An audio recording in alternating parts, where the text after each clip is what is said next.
کی ایپیسوڈ میں یہ بڑی یونیک انفارمیشن آپ کو ملے گی. At the day of judgement اہل ایمان کے ساتھ کیا معاملہ ہوگا کہ بندے کو اسی عمل پر اٹھایا جائے گا جس پر اسے موت آئی. ذرا غور سے سنیے گا ویورز، یہ بڑی اہم بات ہے.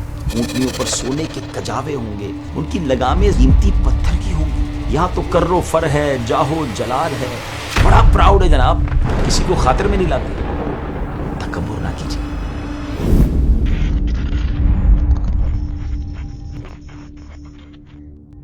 السلام علیکم ورحمۃ اللہ وبرکاتہ. ناظرین، ویب سیریز ہے قیامت کے بعد، آفٹر ججمنٹ ڈے. ایک بار پھر آپ کو خوش آمدید کہتے ہیں، اور آج ہم بات کریں گے کہ قیامت کے دن لوگ اللہ کی بارگاہ میں کس طرح پیش ہوں گے، محشر کے میدان میں کن کن کنڈیشنز کے ساتھ آئیں گے. آج کی ایپیسوڈ میں یہ بڑی یونیک انفارمیشن آپ کو ملے گی. We will know the different conditions of people who will come on the day of judgment. سب سے پہلے جانتے ہیں پیارے آقا علیہ الصلوۃ والسلام کے پیارے انداز پر کہ آپ کی حالت مبارکہ کیا ہوگی. سبحان اللہ. حضرت سیدنا کعب الاحبار رحمۃ اللہ تعالی علیہ فرماتے ہیں کہ آپ کی آمد کا محشر کے دن کا منظر یہ ہوگا کہ کوئی فجر طلوع نہیں ہوتی مگر آسمان سے 70,000 فرشتے نازل ہوتے ہیں. وہ سرکار دو عالم علیہ الصلوۃ والسلام کی قبر انور سے اپنے پروں کو مس کرتے ہیں، یعنی ٹچ کرتے ہیں، اور قبر انور کے گرد جمع ہو کر آپ کے لیے دعا کرتے ہیں اور آپ پر درود پڑھتے ہیں حتیٰ کہ شام ہو جاتی ہے. تو یہ واپس اوپر چلے جاتے ہیں اور دوسرے 70,000 اینجلز، دوسرے 70,000 فرشتے آتے ہیں اور اگلی صبح تک یہی کرتے ہیں، یعنی درود و سلام پیش کرتے رہتے ہیں. اور ناظرین، یہ معاملہ قیامت تک ہوتا رہے گا. مگر جب قیامت کا دن آئے گا تو سرکار دو عالم علیہ الصلوۃ والسلام ان 70,000 اینجلز کے جھرمٹ میں، 70,000 فرشتوں کے جھرمٹ میں مزار پر انوار سے باہر تشریف لائیں گے، اور وہ فرشتے نبی پاک علیہ الصلوۃ والسلام کی تعظیم و توقیر کر رہے ہوں گے. نبی پاک علیہ الصلوۃ والسلام نے ارشاد فرمایا، قیامت کے دن میں ابو بکر اور عمر کے درمیان اٹھایا جاؤں گا، پھر میں بقیع غرقد، یعنی جو گریو یارڈ آف جنت البقیع ہے، ان کے پاس آؤں گا اور انہیں بھی اٹھا کر میرے ساتھ کر دیا جائے گا. پھر میں اہل مکہ کی طرف دیکھوں گا حتیٰ کہ وہ بھی میرے پاس آ جائیں گے، پس میں مکہ و مدینہ والوں کے درمیان اٹھایا جاؤں گا. اب آپ یہ جانتے ہیں کہ at the day of judgement اہل ایمان کے ساتھ کیا معاملہ ہوگا. اللہ کے پیارے حبیب علیہ الصلوۃ والسلام نے ارشاد فرمایا، لا الہ الا اللہ کہنے والوں کو نہ موت کے وقت وحشت ہوگی، نہ قبروں سے اٹھائے جانے کے وقت، اور نہ قبروں میں. گویا کہ میں دیکھ رہا ہوں کہ چنگھاڑ کے وقت، یعنی سور پھونکتے وقت مسلمان اپنے سروں سے مٹی جھاڑتے ہوئے یہ کہتے اٹھ رہے ہوں گے، الحمدللہ الذی اذھب عنا الحزن، یعنی تمام تعریفیں اللہ کے لیے ہیں جس نے ہم سے غم کو دور فرما دیا. رسول کریم علیہ الصلوۃ والسلام نے ارشاد فرمایا، مجھے جبرائیل علیہ السلام نے خبر دی ہے کہ لا الہ الا اللہ مسلمان کو اس کی موت کے وقت، اس کی قبر میں اور قبر سے نکلتے وقت انسیت دیتا ہے. یا رسول اللہ صلی اللہ علیہ وسلم، اگر آپ انہیں قبروں سے نکلتے وقت دیکھیں گے تو وہ اپنے سروں سے مٹی کو جھاڑتے ہوں گے. کوئی لا الہ والحمدللہ کہہ رہا ہوگا اور اس کے کہنے والے کا چہرہ روشن ہوگا، اور کوئی یوں چیختا ہوگا کہ ہائے میری حسرت اس کوتاہی پر جو میں نے اللہ پاک کے بارے میں کی، اور اس کا چہرہ سیاہ ہوگا. اللہ کریم ہمیں قیامت کے دن بھی پروٹیکٹ فرمائے. حدیث نبوی میں ہے کہ بندے کو اسی عمل پر اٹھایا جائے گا جس پر اسے موت آئی تھی. ذرا غور سے سنیے گا ویورز، بڑی اہم بات ہے. حضرت انس رضی اللہ تعالیٰ عنہ سے مرفوعاً روایت ہے کہ جو دنیا سے نشے کی حالت میں گیا وہ قبر میں بھی نشے کی حالت میں ہوگا، اور جب اسے قبر سے اٹھایا جائے گا اس وقت بھی وہ نشے کی حالت میں ہوگا. ویورز، ہر وقت جو گناہوں میں مشغول رہتے ہیں انہیں اس بات سے ڈرنا چاہیے، عبرت پکڑنی چاہیے، گناہوں سے بچنے کی کوشش کرنی چاہیے. کہیں ایسا نہ ہو کہ ہم کسی گناہ کی حالت میں دنیا سے چلے جائیں اور اس وقت اگر موت آ گئی تو اسی حالت میں اسے اٹھایا جائے گا. تو we have to think about it کہ ہم وہ کام چھوڑ دیں جس حالت میں مرنا نہیں چاہتے، کیونکہ اگر جس حالت میں مریں گے اسی حالت میں اٹھایا جائے گا. حضرت فضالہ بن عبید رضی اللہ تعالیٰ عنہ سے روایت ہے کہ آپ علیہ الصلوۃ والسلام نے ارشاد فرمایا، جو ان مراتب یعنی جہاد، حج یا کسی اور نیک کام میں کسی مرتبے پر مرے گا بروز قیامت اسی پر اٹھایا جائے گا. سرکار دو عالم علیہ الصلوۃ والسلام کا فرمان ہے، بے شک مؤذن اور تلبیہ یعنی لبیک پڑھنے والے بروز قیامت اپنی قبروں سے یوں اٹھیں گے کہ مؤذن اذان کہتا ہوگا اور تلبیہ کہنے والا تلبیہ پڑھتے ہوئے ہوگا. سبحان اللہ. اللہ کریم قرآن مجید میں ارشاد فرماتا ہے، ترجمہ کنز الایمان، جس دن ہم پرہیزگاروں کو رحمان کی طرف لے جائیں گے مہمان بنا کر، اور مجرموں کو جہنم کی طرف ہانکیں گے پیاسے. اسی طرح سورہ بنی اسرائیل نے ارشاد فرمایا، ٹرانسلیشن فرام کنز الایمان، اور ہم انہیں قیامت کے دن ان کے منہ کے بل اٹھائیں گے، اندھے اور گونگے اور بہرے، ان کا ٹھکانہ جہنم ہے، جب کبھی بجھنے پر آئے گی ہم اسے اور بھڑکا دیں گے۔ امیر المومنین مولا علی شیر خدا کرم اللہ تعالی وجہ الکریم نے ان آیات مبارکہ کی تلاوت کر کے ارشاد فرمایا۔ اب ذرا انٹرپریٹیشن سنیے گا، اس کی وضاحت سنیے گا۔ فرماتے خدا کی قسم مہمانوں کا حشر نہ تو پیروں پر ہوگا اور نہ ہی انہیں ہانکا جائے گا، بلکہ ان کے لیے جنتی اونٹنیاں لائی جائیں گی جن کی مثل مخلوق نے نہ دیکھی ہوگی۔ اونٹنیوں پر سونے کے کجاوے ہوں گے، سونے کی کاٹھی ہوگی اور ان کی لگامیں زبرجد یعنی قیمتی پتھر کی ہوں گی۔ وہ ان پر سوار ہوں گے حتیٰ کہ جنت کا دروازہ کھٹکھٹائیں گے۔ کیسا پروٹوکول ہوگا کہ لوگ پریشان ہوں گے اور یہ اللہ کے مہمان جنتی سواریوں پر جنت کی طرف جائیں گے۔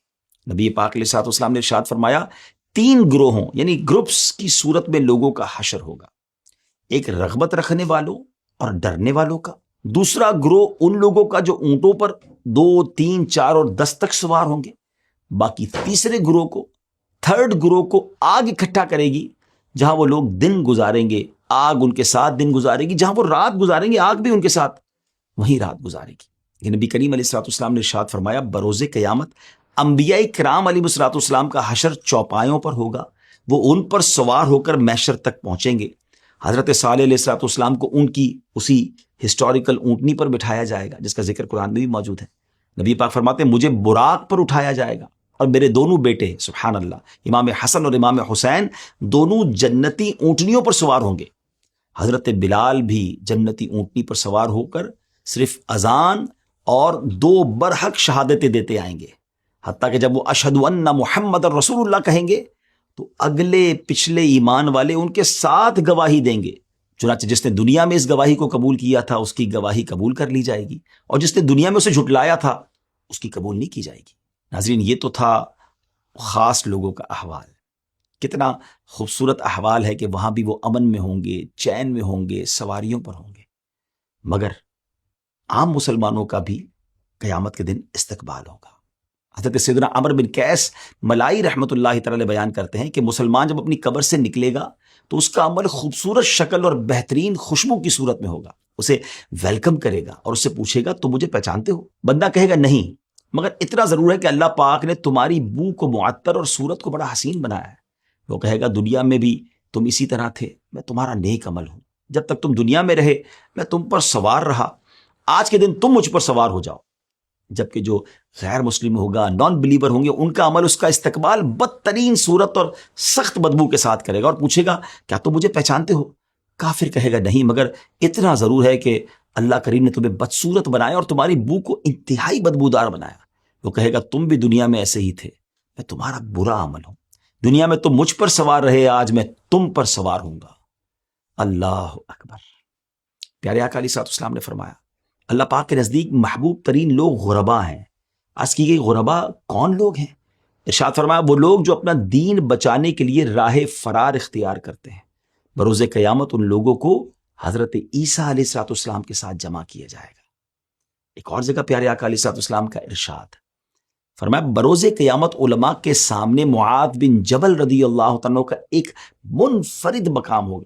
سنیے گا ناظرین، فرمایا ایک مقام پر آپ علیہ الصلوۃ والسلام نے فرمایا میری امت میں حلال و حرام کا سب سے زیادہ علم رکھنے والے معاذ بن جبل رضی اللہ تعالیٰ عنہ ہیں، عظیم صحابی ہیں۔ حضرت علامہ سیوطی رحمۃ اللہ تعالی علیہ فرماتے ہیں میں کہتا ہوں کہ اسی کا نتیجہ ہے کہ حضرت سیدنا معاذ رضی اللہ تعالیٰ عنہ بروز قیامت تمام علماء کے آگے ہوں گے، علماء آپ کے پیچھے پیچھے ہوں گے۔ اور یہ بھی معلوم ہو گیا کہ حضرت سیدنا معاذ رضی اللہ تعالیٰ عنہ جن علماء کے آگے آگے جلوہ فرما ہوں گے وہ حلال و حرام کا علم رکھنے والے علماء ہوں گے، اور یہی علماء حاملین شریعت ہیں۔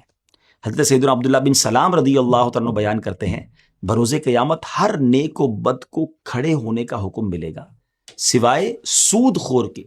وہ ایسے سٹینڈ اپ ہوگا، ایسے کھڑا ہوگا جیسے وہ شخص کھڑا ہوتا ہے جسے آسیب نے چھو کر حواس خراب کر دیے ہوں، جس کو ہم نہیں دیکھتے کوئی شخص پاگل ہے، اس کے حواس ہی نہیں ہوتے۔ فرمایا سود والا قیامت کے دن اس طرح ہوگا اور اس کا گلا گھونٹا جا رہا ہو۔ رسول کریم علیہ الصلوۃ والسلام نے ارشاد فرمایا بروز قیامت ایک قوم کو اللہ پاک ان کی قبروں سے اس حالت میں اٹھائے گا کہ ان کے منہ سے بھڑکتی ہوئی آگ نکل رہی ہوگی۔ عرض کی گئی یا رسول اللہ صلی اللہ تعالیٰ علیہ وسلم وہ کون لوگ ہوں گے؟ ارشاد فرمایا کیا تم نے نہیں دیکھا کہ اللہ کریم ارشاد فرماتا ہے ترجمہ کنز ایمان وہ جو یتیموں کا مال ناحق کھاتے ہیں وہ تو اپنے پیٹ میں نری آگ بھرتے ہیں، اللہ اکبر. ناظرین یہ بھی بہت بڑا مسئلہ ہے. لوگ یتیموں کا مال کھا جاتے ہیں, سوچتے نہیں ہیں کہ اللہ کی بارگاہ میں کیا جواب دیں گے. پلیز ایسا نہ کیجیے, توبہ کیجیے. کہ اللہ کے حبیب علیہ الصلوۃ والسلام نے ارشاد فرمایا, اللہ کریم بروز قیامت تکبر کرنے والوں کو قیامت کے دن چھوٹی چیونٹیوں کی مثل مگر انسانی صورت میں اٹھایا جائے گا. ہر جگہ انہیں ذلت گھیرے ہوگی, پھر انہیں جہنم کے بولس نامی قید خانے کی طرف ہانکا جائے گا. ان پر آگ بلند ہوگی اور انہیں جہنمیوں کے زخموں کا نچوڑ یعنی خون اور پیپ پلایا جائے گا. اللہ اکبر. آج جو پراؤڈ کرتے ہیں, آج جو تکبر کرتے ہیں, وہ غور کریں. یہاں تو کرو فر ہے, جاہو جلال ہے, بڑا پراؤڈ ہے جناب, کسی کو خاطر میں نہیں لاتے. تکبر نہ کیجیے, قیامت کے دن چونٹیوں کی شکل میں انہیں لایا جائے گا. پیارے آقا علیہ الصلوۃ والسلام نے ارشاد فرمایا, جس نے سوال سے بے نیاز کرنے والی چیز پاس ہونے کے باوجود بھی سوال کیا, یعنی بلا ضرورت اور کوئی مجبوری نہیں, پھر بھی لوگ سوال کر رہے ہوتے ہیں, مانگ رہے ہوتے ہیں, تو فرمایا تو بروز قیامت اس حال میں آئے گا کہ اس کا سوال اس کے چہرے پر خراشے بن کر ظاہر ہو رہا ہوگا. اگین لیسن ہے اس میں کہ کیوں لوگوں سے مانگ رہے ہوتے ہیں لوگ, حالانکہ ہوتا ہے ان کے پاس. آج تو لوگوں کو ہم دھوکہ دے دیں گے, آج تو لوگوں کو پتہ نہیں چلے گا, وہ مستحق سمجھ کر مدد کر دیں گے. بعض اوقات تو ایسی سٹوریز بھی سوشل میڈیا پہ ملتی ہیں کہ کسی بیگر کو, کسی فقیر کو جب پکڑا گیا تو پتہ چلا اس کے بعد لاکھوں روپے نکل رہے ہیں. تو اگر اللہ نے دیا ہے تو کبھی کسی کے آگے ہاتھ نہ پھیلائے, بلکہ سچی بات یہ ہے, دنیا والوں سے کیوں مانگنا ہے, اللہ سے عرض کرے نا, خودداری ہونی چاہیے. حضرت سیدنا زازان رضی اللہ تعالیٰ عنہ بیان کرتے ہیں, جس نے اس لیے قرآن پڑھا کہ اس کے ذریعے لوگوں سے کھائے تو بروز قیامت وہ اس حالت میں آئے گا کہ اس کے چہرے کی ہڈیوں پر بالکل گوشت نہیں ہوگا. اللہ اکبر. اللہ کرے کہ ہم اپنے سارے کام اللہ کی رضا کے لیے کریں. رسول اکرم علیہ الصلوۃ والسلام نے فرمایا, جس نے آدھی بات کے ذریعے بھی کسی مسلمان کے قتل میں مدد کی ہوگی. اب یہ ایک اور کنڈیشن سنیے گا, بروز قیامت وہ اس حالت میں آئے گا کہ اس کی دونوں آنکھوں کے درمیان لکھا ہوگا, یہ شخص اللہ پاک کی رحمت سے نا امید ہے. غور کیجیے, آج تو بے جا قتل بھی کیے جا رہے ہیں, تکلیف بھی پہنچائی جا رہی ہے. ایسا نہ کیجیے. اللہ پاک مجھے اور آپ کو ظلم سے بچائے, ظلم کرنے سے بھی بچائے اور ظالموں کے ظلم سے بھی بچائے. سرکار دو عالم علیہ الصلوۃ والسلام نے ارشاد فرمایا, اب ایک اور کنڈیشن سمجھیے, جس نے قبلے کی طرف تھوکا ہوگا وہ بروز قیامت اس حال میں اٹھایا جائے گا کہ اس کا تھوک اس کی دونوں آنکھوں کے درمیان ہوگا. اب ظاہر اس کی کنڈیشنز ہیں کہ جناب معاذ اللہ معلوم ہونے کے باوجود اور بے ادبی کی نیت سے یہ کام کرے گا, تو ہمیں بے ادبی سے بچنا ہے. رسول پاک علیہ الصلوۃ والسلام نے ارشاد فرمایا, جس کے پاس 2 بیویاں ہوں اور پھر وہ ان کے درمیان عدل سے کام نہ لے, تو قیامت کے دن وہ یوں آئے گا کہ اس کا آدھا جو دھڑ ہوگا وہ شل ہوگا, اور ایک روایت میں کہ اس کا آدھا دھڑ گر چکا ہوگا. آج کسی کو پیرالائز کوئی ہو جائے, فالج ہو جائے تو کتنا ڈیفیکلٹ ہوتا ہے. قیامت کے دن ایسا شخص آدھا اس کا دھڑ یا تو گر چکا ہوگا یا وہ مفلوج ہو چکا ہوگا, شل ہو چکا ہوگا. اگر اللہ نے آپ کو ایک سے زائد ازواج دی ہیں تو انصاف کیجیے. یہ میں جو آپ کو الگ الگ حدیثیں سنا رہا ہوں نا, تاکہ آپ کو کنڈیشنز پتہ چلیں. پہلے ہم نے اللہ کے محبوب لوگوں کا پروٹوکول سنا, ان پر کیسی نعمتیں ہوں گی, وہ کیسے سکون میں ہوں گے. مگر یہ وہ افراد ہیں کہ جو یہ مسٹیکس کرنے والے ہیں, یہ غلطیاں کرنے والے ہیں, اور ان کا قیامت کے دن کیا حال ہوگا, کس حالت میں آئیں گے, وہ ہم بتا رہے ہیں. اور اللہ کی رحمت ہے نا کہ ہمیں دنیا میں پتہ چل گیا ہے, تو ہم ان چیزوں سے بچنے لگ جائیں. ایک اور حدیث پاک سنیے. نبی پاک علیہ الصلوۃ والسلام نے ارشاد فرمایا کہ منہ پر عیب لگانے والے, پیٹھ پیچھے برائی کرنے والے, چغلی کھانے والے اور نیک لوگوں پر تہمت لگانے والوں کو اللہ پاک بروز قیامت کتوں کی شکل میں اٹھائے گا. اب کون چاہتا ہے کہ وہ اس شکل میں اٹھے, تو پھر یہ کام نہ کرے نا.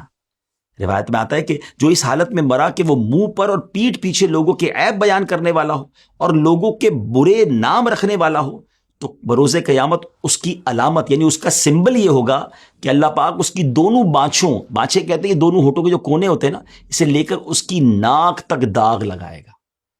کیسے برداشت ہوں گی چیزیں. آج لوگ عیبوں کی تلاش میں رہتے ہیں, کسی طرح کسی کا عیب پتہ چل جائے تو جناب سوشل میڈیا پہ ڈال دیں, اسے وائرل کر دیں. حضرت سیدتنا عائشہ رضی اللہ تعالی عنہا بیان فرماتی ہیں کہ رسول اکرم علیہ الصلوۃ والسلام نے ارشاد فرمایا, جس نے کسی کی بالشت بھر زمین بھی ناحق لی ہوگی, بروز قیامت 7 زمینوں کا توق بنا کر اس کے گلے میں ڈالا جائے گا.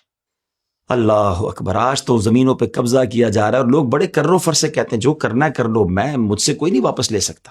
ٹھیک ہے جناب, آج آپ سے کوئی واپس نہیں لے سکتا, مگر کیا بروز قیامت اس پنشمنٹ کو برداشت کر سکیں گے؟ جس کا حق نکلتا ہے نا دنیا میں دے دیجئے, معافی مانگ لیجئے. اس دن ہم کچھ بھی برداشت نہیں کر سکیں گے. اللہ کرے کہ ایسے گناہوں سے پاک ہو کر اللہ کی رضا والے بن کر ہم قیامت کے دن جائیں کہ اللہ ہم سے راضی ہو جائے اور ہمیں اپنے مقبولین میں شامل فرما لے. اب آئیے ذرا اپنی ایپیسوڈ کو اینڈ کی طرف لیے چلتے ہیں کہ لاسٹ آپ کو روایت سناتا ہوں۔ نبی پاک علیہ الصلوۃ والسلام نے ارشاد فرمایا، جو 10 لوگوں کا بھی امیر ہوگا بروز قیامت اللہ پاک اسے اس حالت میں اٹھائے گا کہ اس کے دونوں ہاتھ اس کی گردن کے ساتھ بندھے ہوئے ہوں گے۔ اگر وہ نیک ہوگا تو اس کی بندش کھول دی جائے گی، اور اگر وہ بدکار ہوگا تو اس بندش پر ایک اور بندش کا اضافہ کر دیا جائے گا۔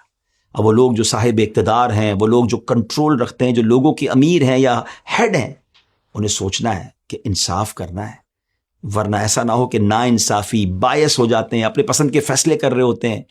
اگر اللہ نے موقع دیا ہے نا کسی کا لیڈر بننے کا، کسی کا نگران بننے کا، اقتدار دیا ہے، تو انصاف کرنا ہے، ورنہ قیامت کے دن یہ سزا برداشت نہیں ہوگی۔ ناظرین، دوسری ایپیسوڈ ہماری آلموسٹ کمپلیٹ ہوئی۔ اگلی ایپیسوڈ کو انشاءاللہ آپ نے دیکھنا ہے، کیونکہ اس میں ہم اچھے اور نیک اعمال کرنے والوں کے بارے میں سنیں کہ وہ کیسے اللہ کی بارگاہ میں آئیں گے، ان پر کیا کیا انعامات ہوں گی، کیا کیا نوازشوں کی بارش ہوگی، اور انشاءاللہ پھر بہت ساری معلومات کے ساتھ آپ کے ساتھ ملاقات ہوگی، اس دعا کے ساتھ کہ اللہ کریم محشر میں ہماری عزتوں کی حفاظت فرمائے، ہمیں پوری مخلوق کے سامنے رسوا ہونے سے بچائے، اور پیارے نبیوں اور اپنے مقبولین کے ساتھ ہمارا حشر فرمائے۔ آج بھی جو ہم نے گفتگو کی ہے، اگر اس کے ریفرنسز آپ جاننا چاہیں تو ڈسکرپشن میں آپ جا کر دیکھ سکتے ہیں۔ ہمارے چینل کو سبسکرائب کیجئے، لائک کر دیجئے، اگر آپ کو یہ ایپیسوڈ پسند آئی ہے تو اسے شیئر بھی کیجئے اچھی نیتوں کے ساتھ۔ انشاءاللہ یہ ایسی شیئرنگ ہے جو انشاءاللہ آپ کے لیے ثواب کا بھی باعث بنے گی۔